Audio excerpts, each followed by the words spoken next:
If your mind took instructions from you, would you create anxiety? Just do the simple sadhana, all of you. You can't do any other yoga. This much you can do, isn't it?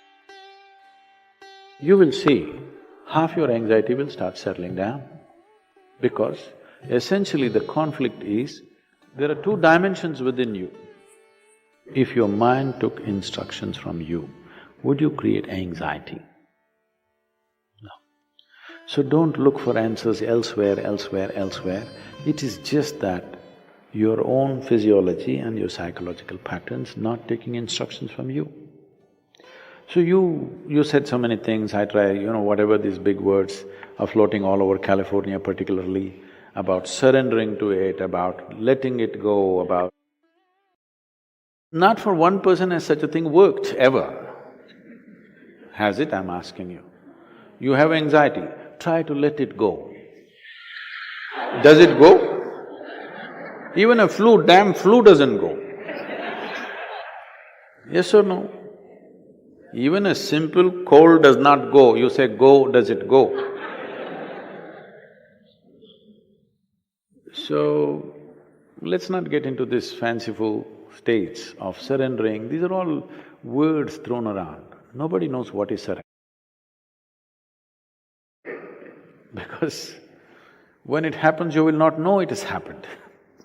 You can't do it, I surrendered. How's that possible? So, leaving those things, essentially, as I said, you have not read the user's manual of how this works. You need to pay attention to this. The system is made in such a way, if you hold your hand like this, it'll work one way. If you do like this, it'll work another way. If you do like that, it'll work another way. It's a phenomenal process. If it was a simple thing, we could have just beaten it into shape with hammer and anvil, okay? It's too sophisticated. It's a phenomenally complex machine. One needs to pay a certain level of attention to be able to use it for what it is designed for. Otherwise, it'll get itself messed up. Now, there may be many factors, there may be genetic factors, there may be sociological factors, there may be growing up issues, various things. But do not ascribe your problems to any of those things. The important thing is just this. You are not able to have your mind the way you want it. That's the only problem you have, isn't it? The moment you ascribe it, I'm like this because my father was like that, I'm like this because my grandfather's genetics were not okay, you're finished. Because we can't change those guys now. Yes? You can't choose a different father or a different grandfather now, it's over. But you can transform this. You must understand, still it doesn't matter you have anxiety disorder. Still, if you put a piece of carrot, there is an intelligence here which can transform a carrot into a human being. That means every day a new body is being manufactured within you, isn't it? In parts, a new human being is manufactured every day. When the very source of creation is functioning within you and a new human being is constantly being created, if you take little charge of that, you can create an entire new physiological and psychological process. This happened to us some time ago. Last year, we were trekking in Tibet. I was in a tent. I was doing some work and another person was cutting an apple. One of these porcelain knives these days. So the other person around says to this person, "It's a very sharp knife, be careful." It irritates me a bit. I look like this because he's a grown man. It's a child, it's different. Then we have to watch how he uses the knife. It's a full-grown man and a knife is supposed to be sharp.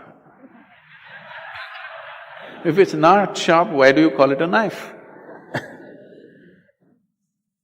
So I ignored it and continued to work. In another 2 minutes, she says again, "It's a very sharp knife, be careful." I said, "Come on, He's a full-grown man, leave him alone, he knows how to use this knife. This stupid knife can't he handle? It's not some earth-moving machinery or spacecraft or something that he doesn't know how to handle. It's a knife. He says, no, Sadhguru, it's a very sharp knife.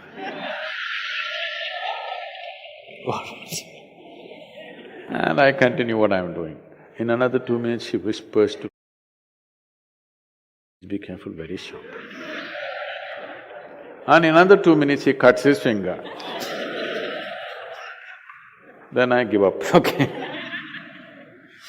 This is all that's happening. This is all that's happening with life.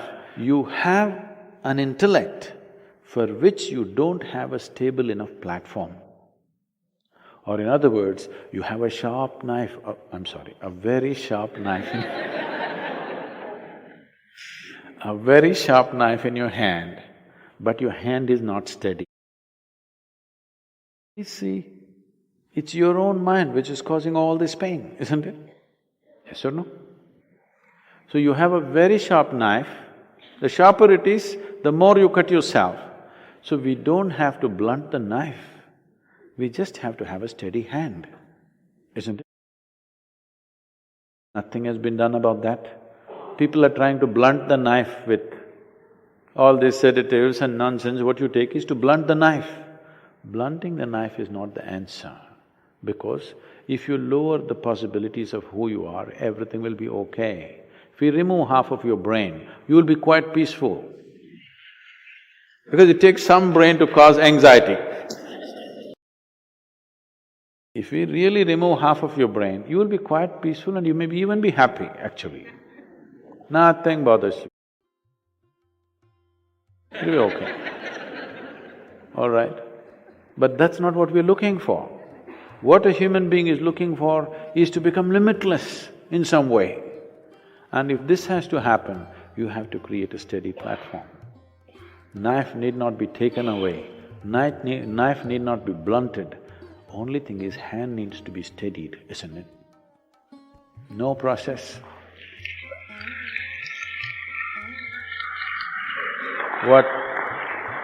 What inner engineering means, what yoga means is just this. When I say yoga, being in California, don't imagine all those impossible postures. Yoga does not mean postures, yoga means union, okay? The word yoga literally means union. This is the first form of union. Your right and left. This is called as Pingala and Ida in yoga, the masculine and the feminine within you. Just put it together, just do the simple sadhana, all of you. If you can't do any other yoga, this much you can do, isn't it? What you do is something that concerns your life. It could be the sun coming up. Sun is coming up. Without sun coming up, you wouldn't exist on this planet, isn't it? The warmth of life is going on within you only because the sun comes up. Without the tree exhaling oxygen and you exhaling carbon dioxide for it and this exchange happening, you wouldn't be alive, isn't it? Like this, look at it, the food that you eat, the sun, the earth that you walk upon, air that you breathe, water that you drink, people who live around you, whatever, you choose anyone. Just do this, put your right and left together, perfectly, not like this, not like this, perfectly, okay? Just look at something that really matters to you. Maybe the sun, maybe the sky, maybe the cloud, maybe a tree, maybe a person, maybe a child, an animal, it doesn't matter what. Just look at it, putting your hands together for 10–12 minutes at a stretch. You will see, half your anxiety will start settling down. Because essentially the conflict is, there are two dimensions within you. I don't want to go into an elaborate description of this, because the yogic physiology goes elaborately into this. But to put it simply, even the modern medical science is telling you there's a right brain and a left brain, all right? Just put these two things together. Look at with utmost love and appreciation towards something that matters to you. It could be your wife, it could be your husband, it could be your child, a tree, a dog, sky, sun, moon, whatever. Every one of them are vital for your life, isn't it so? Yes? whatever you can relate to. Putting these two things together, just look at them with utmost pleasantness that you can generate, recognizing how important they are for you. Many things will change. This is the first form of yoga. If I do this, it'll become difficult. And there are many ways to do namaskar, like this, like that, like that. This is the most simple thing. Start here, okay?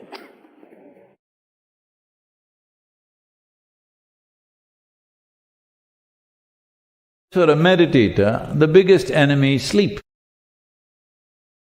Somebody saying like this, no Sadhguru's cell phone. It's a magical three fruits of tropical world. If you take it, the cleansing in the system will happen, it's really magical. It's lymphatic system which keeps the fluid management in the body and takes care of external organisms which bother your system, takes care of injury and inflammation and stuff that happens. Injury is not just physical injuries. At the cellular level, there is inflammation that needs to be handled and managed all the time, and also handles all the debris, the cellular debris that is there in the body. It needs to be cleaned up, otherwise it'll pile up and become toxic, and also handles the cancerous cells. So lymphatic system is very vital for us to maintain health, of course, but to maintain vibrance, your lymphatic system should be on. So, among the lymphatic organs, the most vital one is spleen, then the other things you might have gotten them removed. You have tonsils, you still have or gone? You have appendix or gone? Because now these days doctors are not doing it. Otherwise, when we were growing up, they were saying it's standard. If you're 13, 14 years of age, we just remove your tonsils. Among all our siblings, I was the only one who didn't have it removed. Simply remove the tonsils, remove the appendix. Suppose they open you up for some other surgery, remove the appendix. This used to be a standard practice. Not anymore, fortunately. So, these are all the organs which, manage the lymphatic system. Keeping this in good condition is very vital to know vibrance of body. Otherwise it'll…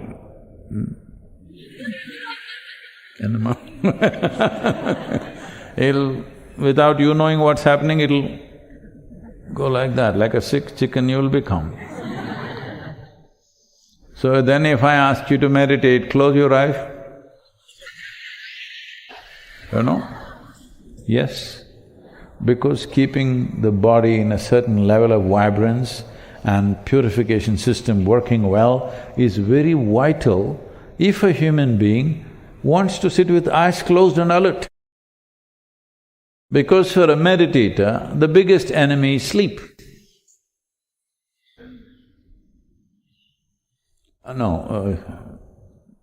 Somebody saying like this, no Sadhguru's cell phone.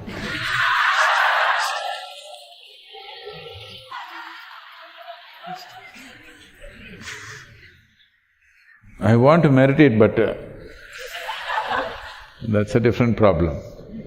But within the system, the biggest enemy for one who wants to meditate for long periods of time is sleep. To keep your eyes closed and stay vibrant and awake, it is very essential that your lymphatic process is happening actively, sufficient purification is happening in the body. This is why your morning sadhana is so vital, especially if you're doing Hatha Yoga, Surya Kriya, Shakti Chalana Kriya, you must understand your lymphatic system is up. Definitely the sadhana should take care of it. If you're below 45, 50 years of age, sadhana is good enough, it does most of it. But if you started sadhana late, retirement time you started your sadhana, then little more help could be needed, making sure that you drink more water than what you need for your thirst, little more. maybe 20–25% more water. How do I know I'm drinking enough water? You know, if you're not taking any medication or anything, if you're drinking enough water, your urination will look like water, no other coloring, unless you're taking some medicine. There should be no other color, it should be just like water. If it is not coming like that, that means you're not drinking enough water. This is important. This is very important that the fluids in the body are well managed, because these fluids need to be circulating in the body and clearing up all the mess that is happening. Just day-to-day working of the body creates so much debris, so much impurity that it needs to be taken away efficiently. If it is not happening like that for many of you, which I see, some of you at least, if you are below 35, 40 years of age, it should happen, you must just get up a little earlier and do more sadhana. Otherwise, there is something called as triphala. It's a magical three fruits of tropical world. Mixing them in the right way, the triphala, with a little bit of water or a spoon of milk or something, if you take it, or even honey, if you take it, the cleansing in the system will happen, it's really magical. Because I don't take any of those things, but they're telling me that the triphala available in here, in the shop, is very, very good. It should be. I don't know, but you must try it and see, otherwise wherever it is. The triphala does wonders to see that your lymphatic system gets active.